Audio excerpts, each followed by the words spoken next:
各位同学好，那我们接着来讲有关于统计学的一些相关技术。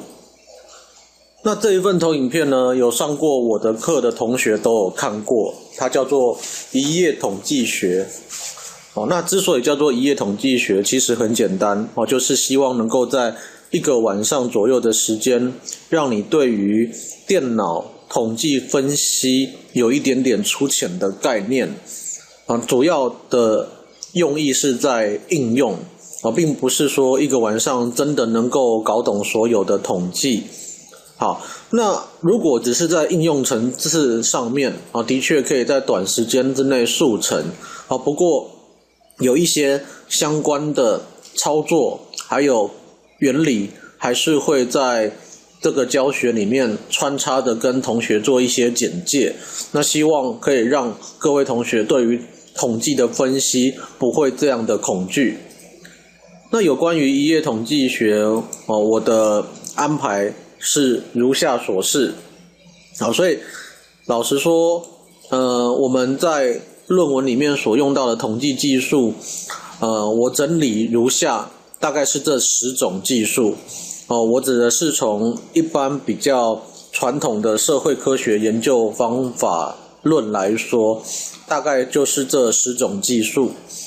这10种技术并不是要你把所有的技术都放在你的论文里面，毕竟我们在用这个统计，它只是一种工具的手段，你该用哪一种方法，要看你的研究目的或研究问题而定。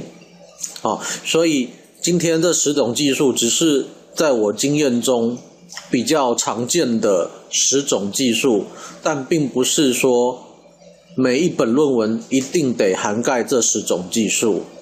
好，那等一下的教学，我都会把这10种技术分别去跟各位同学做一个说明。那有上过我课的同学大概都能够找到能够下载讲义或是档案的地方。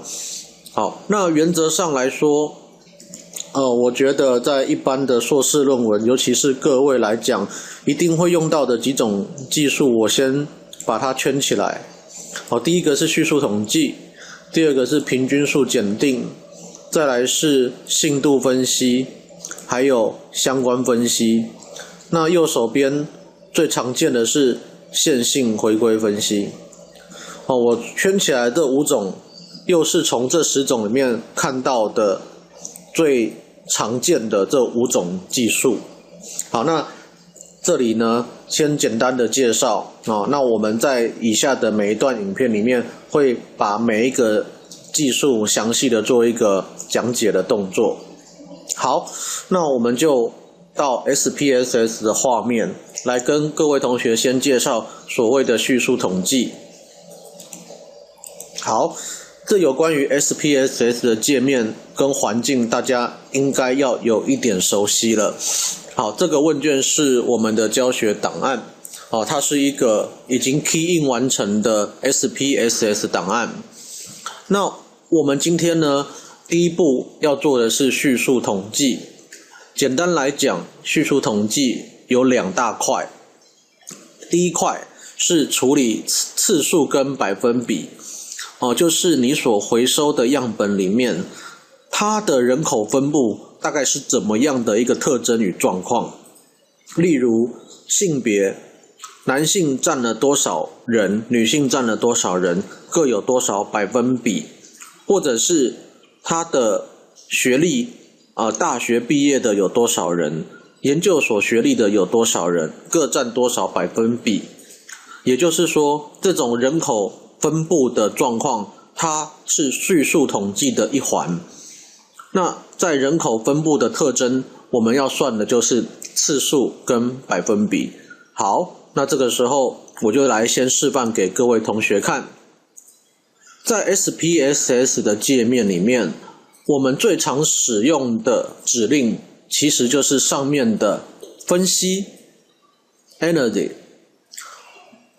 在 SPSS 的分析里面，大概90%的起手式都是从这个分析指令着手。我们按下去之后，你会看到很多下拉式的选单，它里面有各式各样统计的技术。那我们会在不同的影片里面跟各位同学做介绍。我们现在要执行的是叙述统计，所以你不难发现，这个下拉式选单里面的第二格写的就是叙述统计。好，那当然叙述统计它又出现了第二个下拉式选单，不过你不用担心，我们刚才说的是要计算次数跟百分比，所以顾名思义，你应该很容易的就看到它右手边的第一个叫做次数分配表 frequency， 就是频率次数的意思。好，那我们就把它点选下去，你就会发现SPSS 的这个视窗就浮出来了。那一般来讲，这个 SPSS 的这个工作视窗，它长相差不多，都是左边的栏位，右边的栏位。一般来讲，左边的栏位丢到右边去，右边就是你的运算区。将你想要计算的变数或者是题项拉到右边去。拉到右边去，这边有一个箭头，所以你可以把你的题目拉到右边去。那基本上电脑就知道你选取的项目是哪些，接着就可以去按照你的指令去做一些调配。好，那我们现在要算的是次数跟百分比。譬如说像性别我已经放进来了，那我还可以放，例如像最高学历、婚姻的属性、工作的状况等等，我们都把它放进来。只要是名义尺度的部分，人口的基本资料、人口统计变数等等，我都可以一次把它放进来。好，那次数跟百分比选取了之后，其实你会发现它底下呢有一个叫做显示次数分配表，电脑的预设已经把它勾起来了。好，那这样子我们只要把我们要的题项丢到右手边，那其实按下确定之后，那电脑就会帮你跑出还蛮专业的报表。好，那接着我们来试试看，就按下确定，那它就会跑出该有的报表。我们来看这个输出。好，这是 SPSS 的输出画面。原则上只要你执行任何一个动作，在它的输出表里面它都会记载。好，这个次数分配表各位在画面上有看到，这叫做次数分配表，它写在这里。好，例如说性别，我们就发现男生的人数有154人，女生有251人，它各占多少百分比呢？男生是 38%， 女生是 62%。 好，那底下的学历也是以此类推。你可以看到每一个学历它的分层，还有各占多少人数，以及它的每一层的百分比。所以很清楚的可以对于人口统计变数做一个简单的呈现。好，所以我们浏览一下，底下有婚姻状况，还有工作属性、工作位阶等等，然后公司规模，这些都是不会很困难的资讯。所以我们只要用一个动作就可以把我们的叙述统计给做出来了。好，这是叙述统计的第一大块。那除了叙述统计之外，除了叙述统计的这个人口统计变数之外，我们还有另外一个地方是要计算的。例如说像你看到的企业声望，我现在所圈起来的企业声望这几题，你会发现它的题目是用5点尺度去计分的，也就是说它就好像考卷一样，这每一个题目都有每一个题目的得分。那它是5点尺度，就代表每一题最低分是1分，最高分是5分。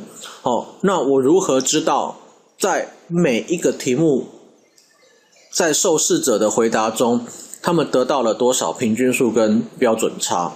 我们希望能够算出来，才知道这个资料的集中程度或是分散的程度。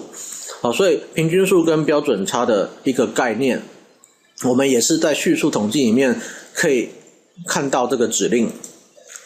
在叙述统计里面，下拉式选单的第二个描述性统计量，它能够帮你计算出我们想要的平均数与标准差。好，所以我们把它点选下来之后呢，你就可以看到一样的工作视窗。好，我们这边举个例子，我们今天执行，例如声望1到声望8这8个题目，我们想要知道平均数跟标准差，我们把它拉到右边去。好，拉到右边去之后呢，你会发现这个视窗呢有一个选项可以让你勾选，按下去之后，它会浮出第二个工作视窗。好，在这第二个工作视窗里面，你会发现有一些设定，它已经帮你预设好了。所以你可以看到这些资讯，如果你想要的你就留下来，或者是你有额外想要更加了解的地方你就打勾。所以目前的预设资讯有最小值、最大值，还有平均数与标准差。好，那我们就按照电脑的设定先不改变，那我们就继续让它执行。按下继续之后，它会回到第一个工作视窗，然后我们按确定，它就会跑出报表来。好，我们来看一下这个 SPSS 的报表。好，各位同学你可以看得到，这个就是描述性的统计量，它基本上要计算的是平均数与标准差。当然最小值、最大值、全句还有众数或者是变异数等等，它其实都是描述性统计的一环。不过我们最主要想要知道的是平均数与标准差。好，你可以看到我们有8个题目被我们选进来。好，那这8个题目里面，每一个题目各有各的平均数，然后各有各的标准差。所以我们就可以一目了然的知道，像以平均数来讲，哪一个题目的得分是最高的呢？你可以看到最高的好像是声望8，声望8，它的平均数是 4.1161，它是在这8题里面得分是最高的。好，那得分第二高的是声望4，它是 4.0469 分。所以你就可以大略的去排序，大概知道哪一个题目的平均数是比较高的。然后标准差你也可以看到谁的题目在回答上面是比较分散的。从这个表格你就可以很快的看出来。好，以上是有关于 SPSS 去执行叙述统计的部分。那这边再跟大家强调一次，叙述统计分成2大块。第一块是去计算你的样本人口特征，我们有次数跟百分比。第二大块是有关于你的受试者回答每一个题目它的得分还有分散的状况，我们是要去算这个题项它本身的平均数与标准差。好，那这部分其实并不是很困难，请各位同学下载讲义跟档案之后自行多练习，那应该就不会有问题了。好，谢谢。